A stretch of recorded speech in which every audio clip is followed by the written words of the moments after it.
I, Solomon, once entered the grand hall of a wealthy noble whose reputation for splendor reached even the gates of Jerusalem.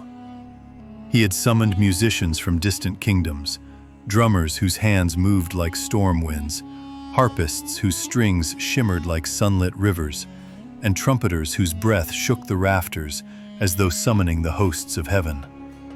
When the performance began, the hall trembled with sound, and the noble stood in the center, arms raised, his face shining with pride, as though he himself commanded the music. He said to me, "Behold, O king, a symphony so magnificent that even the Almighty must hear of my greatness." But as the music thundered, I felt no peace, only the hollowness of echoes chasing echoes. The notes glittered like gold, yet carried no blessing, for their purpose was not joy, but vanity.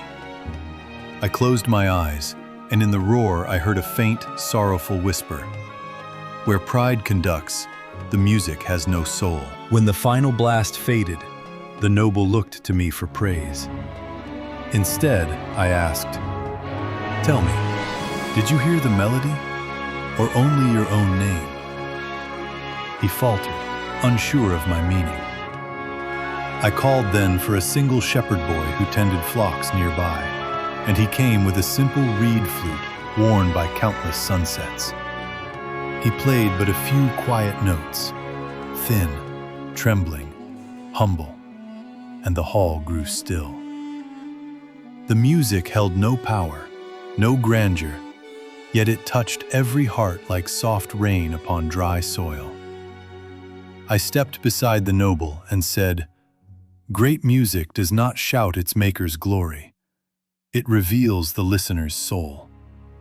What you summoned was noise, but this child summoned truth." And the noble bowed his head, for in the fragile whisper of a shepherd's flute he heard, at last, the silence of his own pride.